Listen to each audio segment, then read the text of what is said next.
오늘 저는 본문 말씀을 통해서 찬양의 이유라는 제목으로 하나님의 말씀을 선포하겠습니다. 인간의 마음에는 누구나 자기의 마음을 노래로 그리고 자기의 인생을 음악으로 표현하고 싶어하는 마음이 있습니다. 특별히 우리가 그 노래 중에서 하나님께 드리는 것을 찬양이라고 합니다. 찬양에는 운율이나 가사만 존재하는 것이 아니라 그 사람의 현재 마음의 상태, 영혼의 상태가 담겨져 있습니다.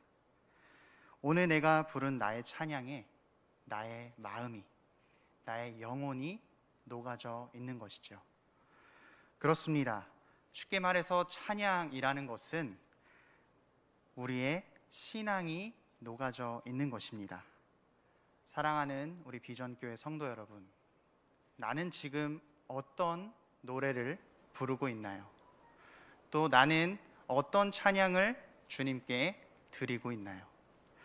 특별히 누가복음에는 5가지의 찬양이 등장합니다.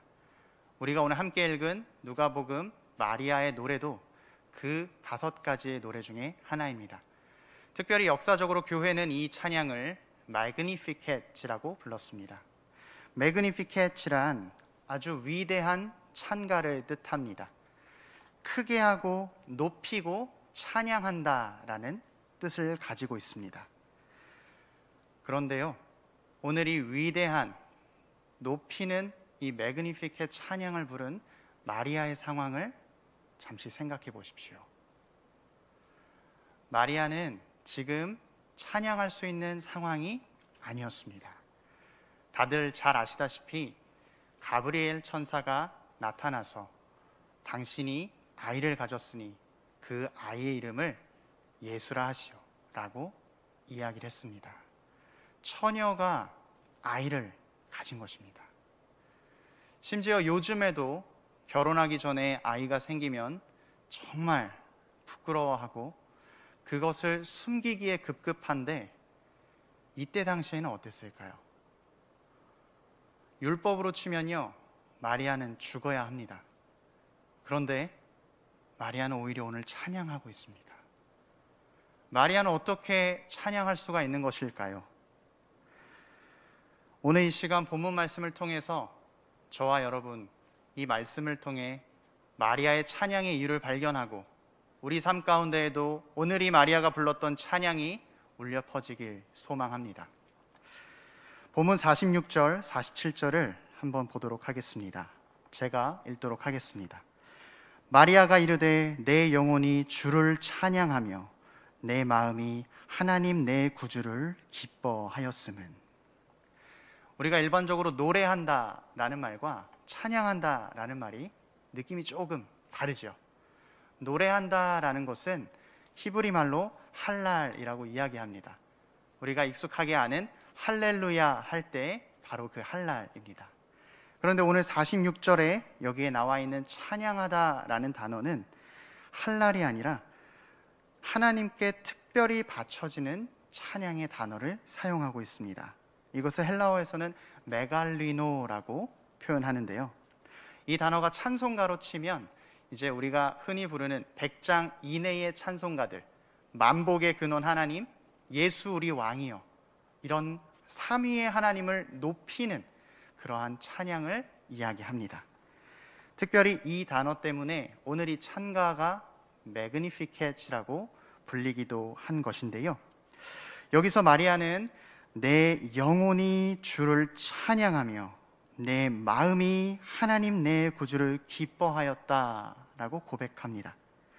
입술로만 찬양하는 것을 넘어서서 자기의 마음으로, 그 마음을 넘어서서 자기의 영혼으로 하나님을 높이고 찬양하고 있다 고백하는 것입니다. 이후에 마리아가 찬양하는 내용이 등장하는데요, 이 내용은 더 파격적입니다. 48절과 49절 말씀을 한번 보도록 하겠습니다. 참고로 제가 방송실에 그 인용 구절을 요청을 드리지 않았습니다. 가지고 계신 성경을 통해서 같이 말씀을 보도록 하겠습니다. 48절과 49절입니다. 함께 읽어보도록 하겠습니다. 시작. 그의 여종의 비천함을 돌보셨음이라. 보라, 이제후로는 만세의 나를 복이 있다 일컬으리로다. 능하신 이가 큰 일을 내게 행하셨으니 그 이름이 거룩하시며. 아까 처음에 말씀드렸듯이 마리아의 형편이 지금 찬양할 상황이 아니죠. 마리아의 배경은 어땠을까요?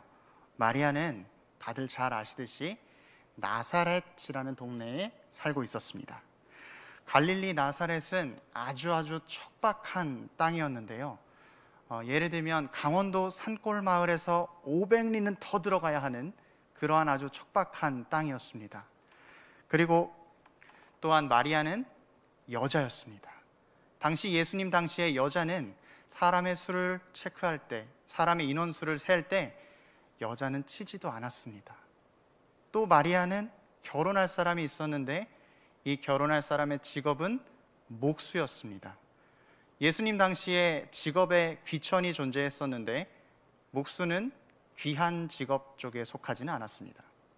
그러니까 마리아는 쉽게 말해서 다른 사람에게 도움을 받지 못하고 보호를 받지 못하고 기억되지 않는 아주 비참한 사람이었습니다. 그러나 마리아는 자기의 인생의 비참함을 주목하지 않았습니다. 오히려 하나님의 차원에서 보고 하나님을 바라고 하나님을 높이는 찬양을 드렸습니다. 우리가 나의 시선으로 나를 바라보게 된다면 우리는 비천한 사람, 어려운 사람, 부족한 사람입니다. 형편이 어려워서 건강을 제대로 돌보지 못했을 수도 있습니다.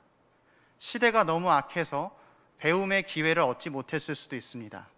다른 사람과 비교하면 나의 인생만 너무나도 어려운 일이 가득한 것 같은 마음이 들기도 합니다. 그러나 성도는 자기의 비참함에 주목하는 것이 아니라 이 가운데에서 하나님께서 어떻게 일하실까? 하나님의 마음과 하나님의 시선에 주목하는 사람입니다. 하나님께서 나의 상황을 어떻게 인도하실지 기대하며 하나님을 높이고 하나님을 찬양하는 사람입니다. 그런 점에서 동일한 상황을 다르게 해석할 때 우리는 찬양할 수 있습니다. 나의 차원이 아니라 하나님의 차원에서 바라보는 것, 이것이 신앙을 가진 사람이 하는 모습이고 찬양의 첫 번째 이유입니다. 지난 30년간, 20년간 내 인생은 비참했으니까 이제 내 인생은 끝이야, 달라지지 않을 거야 라고 생각하는 것이 아니라 내가 하나님을 믿기 때문에 하나님께서 나를 통해 일하신다라는 것을 기억하는 것입니다.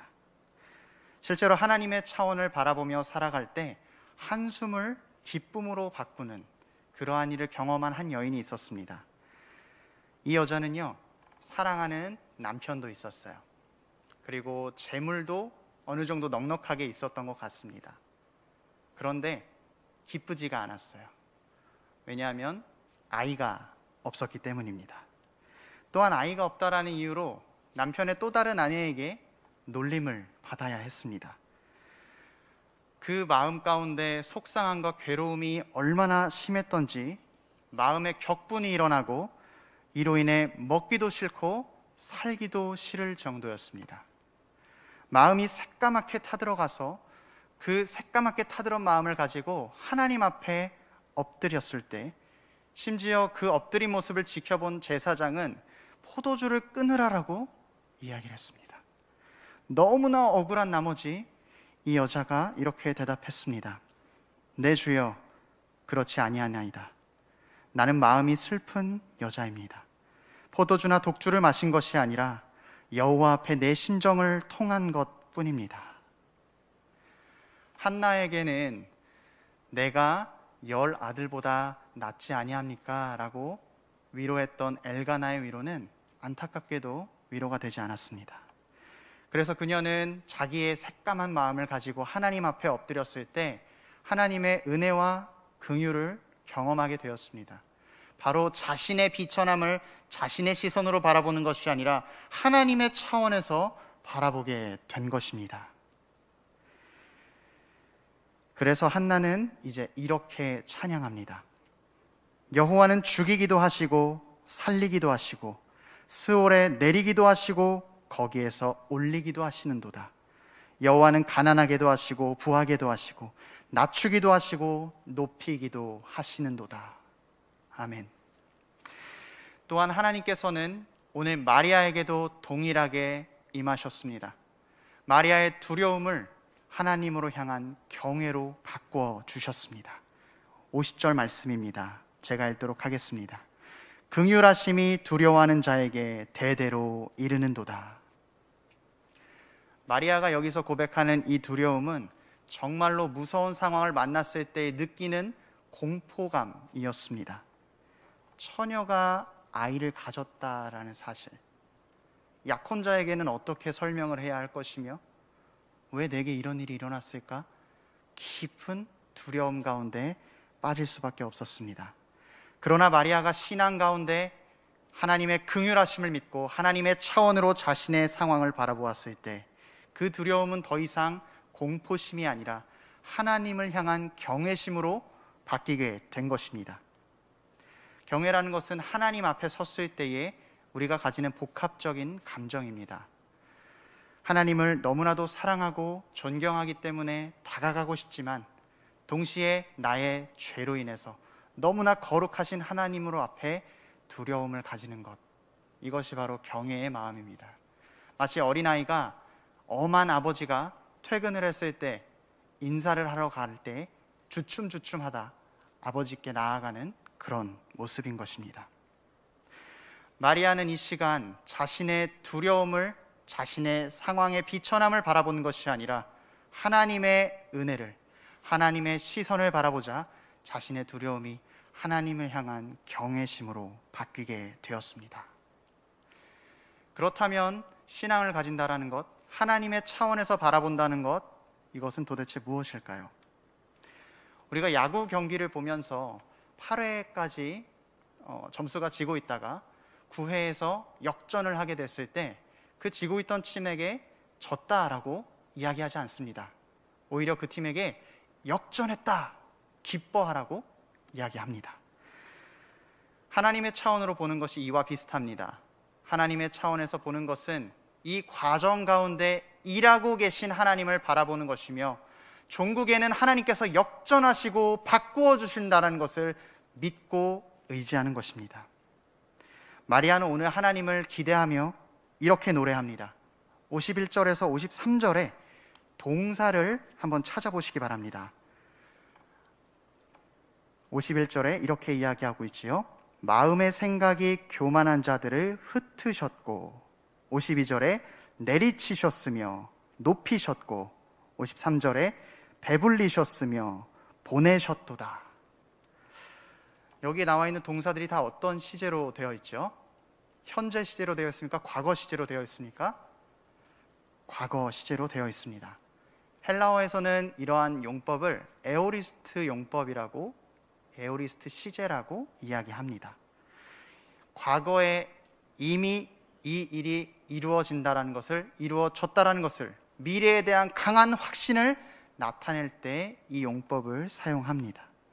마리아는 하나님께서 이미 일하시고 계시고 또한 하나님께서 역전하실 것에 대한 강한 믿음으로 노래하고 있었습니다. 하나님께서 일하신다라는 믿음이 없는 사람은, 하나님의 차원에서 바라보지 못하는 사람은 소망을 잃어버리기가 쉽습니다. 환경에 휩쓸리고 상황에 자신의 마음을 빼앗기기 때문입니다. 실제로 믿음 없이 사는 사람에게 과거는 괴로움입니다. 또한 미래는 안 보이는 것입니다. 현재는 목마른 것입니다. 이것이 하나님의 차원에서 살지 못하는, 신앙을 가지지 못하는 사람의 현실입니다. 그래서 이들은 그들의 삶에 찬양이 끊어지고 노래가 끊어지는 삶을 살아갈 수밖에 없습니다.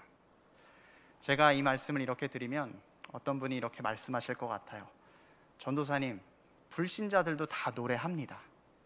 맞아요. 불신자들도 노래합니다. 그런데 그들이 어떤 노래를 부르고 있습니까? 제가 노래를 하나 찾아왔는데 혹시 아시는 노래인지 한번 들어보시기 바랍니다. 사랑이 무엇냐고 물으신다면 눈물의 씨앗이라고 말하겠어요. 우리 권사님들 혹시 다들 아시는 가요이신가요? 감사합니다. 이 가사를 들으면 정말 가사가 정말 주옥 같구나, 맞다, 짠하다, 공감이 되고 감동이 됩니다. 그런데 이 가사와 우리 하나님을 찬양하는 것과 무슨 차이가 있습니까? 찬양을 부를 때나 이 노래를 부를 때나 똑같이 감동되고 심지어 전율이 느껴지는데 무엇이 다릅니까? 마지막이 다르죠. 하나님께 찬양을 드리는 사람은 그 찬양한 대로 살아가는 사람입니다.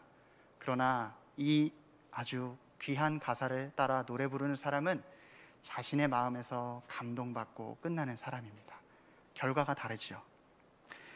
실제로 우리가 찬양하는 것은 우리가 찬양한 것에 대한 믿음으로 그 말씀대로 살아가는 것을 중요하게 생각합니다. 여기서 믿는다는 것에도 다양한 모습이 있습니다. 단순히 안다라는 것, 이것도 믿음의 한 모습입니다. 하지만 이 믿음의 모습은 사단도 고백하고 있습니다. 나사렛 예수여, 우리가 당신과 무슨 상관이 있나이까? 우리를 멸하러 왔나이까? 나는 당신이 누구인 줄 아노니 하나님의 거룩한 자이니이다.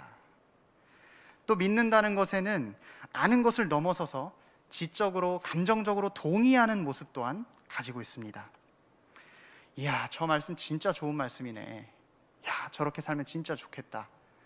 동의하는 모습을 가지고 있습니다. 이렇게 말씀에 대해서 알고 말씀에 대해서 동의하는 수준을 넘어서서 말씀을 의지하는 단계까지 나아가는 것이 우리가 이야기하는 믿음인 것입니다. 하나님께서 이렇게 명령하십니다. 원수를 사랑하라. 분을 품는 것을 해가 지기까지 품지 말라. 단지 말씀을 아는 수준에 그치는 사람은 유명한 말씀이죠, 제가 잘 알고 있습니다 라고 반응할 것이고, 지적으로 감정적으로 동의하는 사람은 맞습니다, 그렇게 살아야죠, 근데 그거 진짜 할 수 있나요? 이렇게 반응할 것입니다. 우리 모두는 하나님의 말씀을 또한 하나님께 드리는 찬양 가운데 우리의 마음을 드리고 그 말씀을 완전히 신뢰하고 의지해야 합니다. 하나님께서 나에게 가장 선한 것을 주시는 분이기 때문입니다. 내가 이해가 되지 않아도, 내가 납득이 되지 않아도 하나님께서 말씀하신 것이기 때문에 나에게 가장 선한 것이구나, 이렇게 반응하고 나아가는 것이 신앙인의 모습인 것입니다. 내 유익에 따라 판단하기보다, 나의 상황에 따라 적용하기보다 하나님의 말씀을 온전히 따르고 의지하는 그 모습이 필요한 것입니다. 19세기 부흥을 주도했던 설교의 황태자 찰스 스펄전 목사님은 하나님의 말씀을 믿고 의지하는 사람이었습니다. 이분이 경험한 유명한 일화가 있는데요, 아마 대부분의 분들은 아실 수도 있을 것 같아요. 어느 날 스펄전 목사님이 자신이 돌보던 고아들을 위해서 300파운드를 모금한 적이 있었습니다.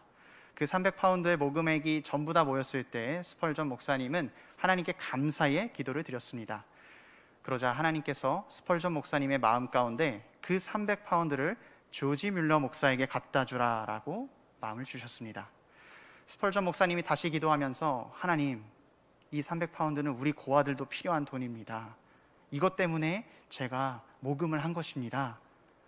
그럼에도 불구하고 스펄전 목사님 마음 가운데 계속해서 조지 뮬러에게 갖다 주어라 라는 마음이 사라지지 않았습니다. 스펄전 목사님은 결국에 그 말씀을 믿고 의지하기로 결정했습니다. 그 300파운드를 가지고 조지 뮬러 목사님을 만나러 갔습니다. 마침 조지 뮬러 목사님은 기도를 하고 있었습니다. 기도가 끝나자 스펄전 목사님이 가지고 있던 300파운드를 건너주며 말했습니다. 그 300파운드를 받았던 조지 뮬러 목사님이 이렇게 대답했습니다. 목사님, 사실 제가 300파운드를 위해서 기도를 하고 있었습니다. 하나님께서 응답해 주신 것 같습니다. 하나님의 말씀을 온전히 의지했던 두 사람은 함께 기뻐하고 그 기쁨을 나누었습니다. 그렇게 스펄전 목사님이 집으로 돌아오셔서 책상에 앉았을 때 책상에는 한 편지가 놓여져 있었습니다. 그 편지는 다름 아니라 한 여성이 고아들을 위해서 자신이 가지고 있던 돈을 헌금하겠다라는 351파운드의 돈과 함께 편지가 들어있었던 것입니다. 스펄전 목사님은 그 자리에서 바로 하나님께 이렇게 기도했다고 합니다. 하나님 감사합니다. 300파운드와 함께 이자도 내게 보내주셨군요. 우리가 이 말씀을 들을 때 나의 상황 가운데에 내가 적용하기 위hen 또한 내가 편한 대로만 말씀을 따르는 것이 아니라 하나님께서 말씀하신 것이라면 온전히 의지하고 따르는 믿음이 필요할 것입니다. 마찬가지로 오늘 마리아를 보십시오. 마리아의 인간적인 상황에서는 예수님을 잉태했다라고 하는 가브리엘의 소식은 절대로 기쁜 소식이 아니었습니다. 보통의 경우라면 내 인생은 이제 끝났다, 어떻게 살아야 할까, 나는 이제 죽었다 생각이 들 것입니다. 그러나 마리아는 먼저 신앙을 가지고 하나님의 차원에서 해석했고 이제 하나님을 전적으로 의지하기 시작했습니다. 그녀는 이렇게 고백합니다. 55절과 56절을 제가 읽겠습니다. 우리 조상에게 말씀하신 것과 아브라함과 그 자손에게 영원히 하시리로다. 제가 54절을 빼먹었는데요. 54절과 55절입니다. 마리아는 하나님의 말씀을 이해하고 동의하는 것을 넘어서서 이제 하나님의 말씀을 전적으로 의지했습니다. 그리고 하나님께서는 그런 마리아를 기억하셨습니다. 마리아에게 위대한 일을 행하셨습니다. 사랑하는 성도 여러분, 하나님께서는 마리아만 기억하시고 마리아에게만 위대한 일을 행하시는 분이 아닙니다. 지금 이 자리에 함께 예배하는 우리에게도 하나님의 말씀이 필요하고 하나님의 차원에서 해석하길 원하는 우리에게도 하나님께서는 찾아오셔서 성령 하나님을 보내주시고 우리 마음 가운데 위로를 주시고 긍휼을 주셔서 아버지 하나님의 은혜를 경험하게 하는 것입니다. 마리아에게 하나님께서는 구약 성경에서 끊임없이 약속했던 예수 그리스도를 보내주셨습니다. 그리고 또한 지금 이 자리에 앉아 예배하는 우리를 위해서도 예수 그리스도를 보내주셨습니다. 나를 위해 예수 그리스도가 오셨습니다. 이것보다 하나님의 더 큰 약속이 어디 있으며 확실한 응답이 어디 있을까요? 사실이 논리보다 강합니다. 우리의 생각으로는 예수님께서 이 땅에 오셨다라는 것을 논리적으로 다 설명할 수가 없습니다. 하나님의 아들이신 예수님께서 보잘것없는 나를 위해 하늘보자 다 버리시고 이 땅에 오셨다라는 것을 우리는 이해할 수가 없습니다. 그렇습니다. 우리는 하나님을 믿고 우리를 위해 보내주신 예수 그리스도를 믿어야 하는 것입니다. 하나님께서는 언제나 약속을 지키시는 분이시고 아버지 하나님께서는 나에게 가장 선한 것으로 응답해 주시기 때문입니다. 내가 하려고 하는 것은 불안합니다. 언제나 위험이 존재합니다. 그러나 이미 이루셨다라고 말씀하신 하나님께서는 가장 선한 것으로 우리에게 응답해 주시는 것입니다. 우리가 이 하나님을 믿을 때 우리의 입술에서는 오늘 마리아와 같은 찬양이 흘러나오게 될 것입니다. 사랑하는 비전가족 여러분, 예수 그리스도를 아는 것에서 끝나지 마십시오. 예수 그리스도를 이해하는 것에서 끝나지 마십시오. 우리를 사랑하셔서 이 땅에 오신 예수 그리스도를 믿어 전적으로 의지하는 신앙인이 되십시오. 물론 찬양을 드려야 하는 우리 상황이 언제나 좋은 것은 아닙니다. 객관적으로 언제나 찬양할 만한 상황이 아니죠. 회사에서는 승진해서 탈락하고 내가 준비했던 사업들은 넘어지고 부동산이나 주식에 투자를 했는데 큰 손해를 보고 내 뜻대로 되지 않는 자녀들을 보면 답답하기까지 합니다. 걱정이 됩니다. 실제로 우리 삶을 돌아보면 찬양할 이유보다는 한숨 쉴, 한탄할 내용과 이유가 더 많습니다. 그러나 기억해야 할 것은 신앙을 가진 사람들은 전부 다 하나님을 찬양했습니다. 하나님이여 내게 은혜를 베푸소서, 내게 은혜를 베푸소서. 내 영혼이 주께로 피하되 주의 날개 그늘 아래에서까지 이 재앙들이 지나가기까지 피하리이다. 왕으로 기름 부음 받았지만 사울에게 쫓겨 목숨을 보존하기 위해 동굴에 숨어 들어간 다윗은 찬양했습니다. 선지자 하박국은 이렇게 찬양했습니다. 비록 무화과 나무가 무성하지 못하며 포도나무에 열매가 없으며 감람나무에 소출이 없으며 밭에 먹을 것이 없으며 우리의 양이 없으며 외양간에 소가 없을지라도 나는 여호와로 말미암아 즐거워하며 나의 구원의 하나님으로 말미암아 기뻐하리로다. 찬양했습니다. 모든 재산과 자녀를 잃었던 욥도 노래했습니다. 감옥에 갇혔던 바울과 실라도 노래했습니다. 그 외에 성경의 모든 인물들이 하나님의 약속을 믿고 노래했습니다. 사랑하는 성도 여러분, 우리의 삶 가운데에도 찬양이 있습니까? 오늘 여러분은 무엇으로 찬양하시겠습니까? 나의 힘이나 나의 의지나 내가 가진 어떤 것입니까? 아니면 우리를 위해 이 땅에 오신 예수 그리스도이십니까? 우리 예수 그리스도를 이유로 함께 찬양합시다. 다가올 성탄절, 이 땅에 오신 예수 그리스도로 말미암아 찬양합시다. 예수 그리스도께서 이 땅에 오셔서 십자가에 달리시고 부활하셔서 하늘에 올라가신 뒤에 우리에게 한 가지 약속을 더 해주셨습니다. 내가 반드시 오리라. 우리는 하나님께서 약속해 주신 이 약속을 붙잡고 오늘도 찬양하며 살아가야 할 것입니다. 또한 이 약속을 붙잡고 찬양하는 저와 여러분 되기를 소망합니다. 기도하겠습니다. 신실하신 하나님, 말씀에서 마리아가 찬양했던 것처럼 이 시간 우리도 찬양하길 원합니다. 우리의 마음 가운데 거하시는 주님으로 말미암아 우리의 영혼이 찬양하길 원합니다. 우리 삶 가운데 찬양이 끊이지 않게 하시고 그 찬양으로 말미암아 하나님 홀로 영광 받아 주시옵소서. 나의 상황을 인간의 눈으로 바라보지 않고 하나님의 눈으로 바라보게 하시고 하나님께서 말씀해 주신 것을 전적으로 신뢰하고 순종하게 하시옵소서. 무엇보다 우리를 위해 예수 그리스도를 이 땅에 보내주신 것 감사합니다. 또한 다시 오실 예수님으로 말미암아 감사합니다. 주의 약속을 기다리며 주님 안에서 살게 하여 주시옵소서. 우리를 위해 2000년 전에 이 땅에 오신 예수 그리스도 이름으로 기도드리옵나이다. 아멘.